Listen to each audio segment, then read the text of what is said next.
In the news this week, GST share fight continues as the Premier submitted suggestions to the inquiry.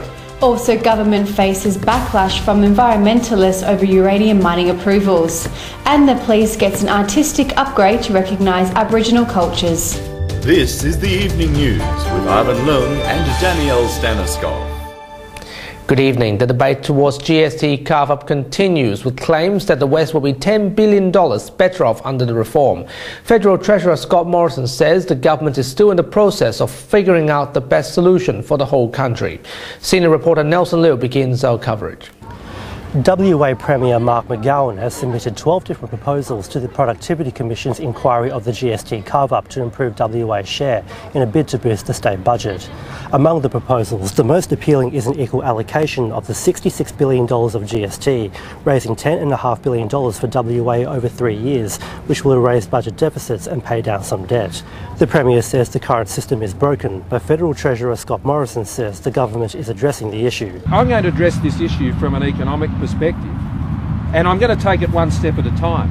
I mean, this is not a process of haggling. This is a process of working out what's the best thing to do for the entire country. Nelson Liu, WAMN News. Environmental activists held a protest at Parliament House this week after the McGowan government's refused to prevent 4 new uranium mining projects from going forward. The minister argues that reversing approvals by previous governments may trigger major lawsuits. Taylor Hanna has the story. The Labor government has implemented a ban on all future uranium mining leases. Anti-uranium mining protester Kerry Ann Garlick from the Conservation Council of WA argued that the decision to allow uranium mining in WA is a broken promise and a disappointment for the environment and the Aboriginal communities who were not consulted prior to the mine's approval. It is a large environmental issue. It's a big concern because of the risks involved, not only environmental risks but economic risks. The ban supports the Labor election promise to block future applications to mine uranium in WA, but the 4 uranium projects that have already received state ministerial approval are expected to proceed. We've had advice that we're not able to prevent 4 projects that were approved by the last government from proceeding if they're financially viable to do so.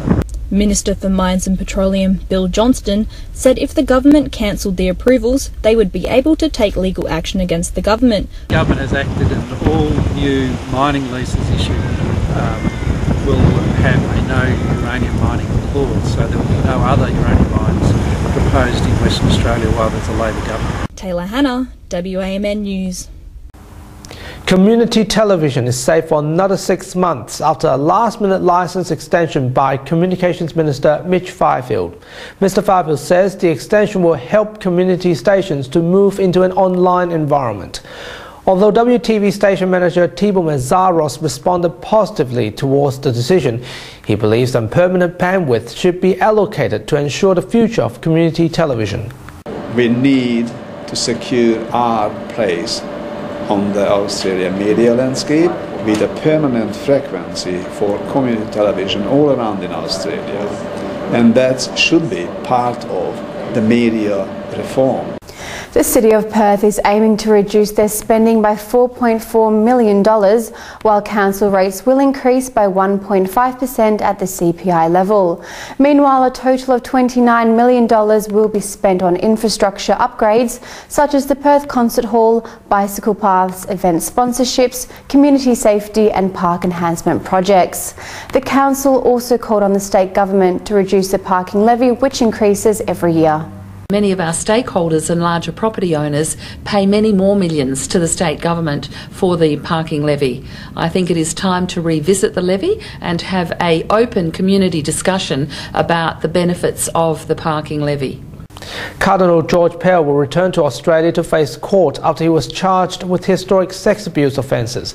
Victoria Police have ordered Australia's most senior Catholic cleric to appear in the Melbourne Magistrate Court on July 18th after serving charges to his legal representatives. In a statement, he's confirmed that Cardinal Pell will return to Australia as soon as possible to clear his name, following advice and approval by his doctors. I'm innocent of these charges. They are false. The whole idea of sexual abuse is abhorrent to me. Retired British Judge Martin Morbick has been appointed to chair the inquiry into the Grenfell Tower fire.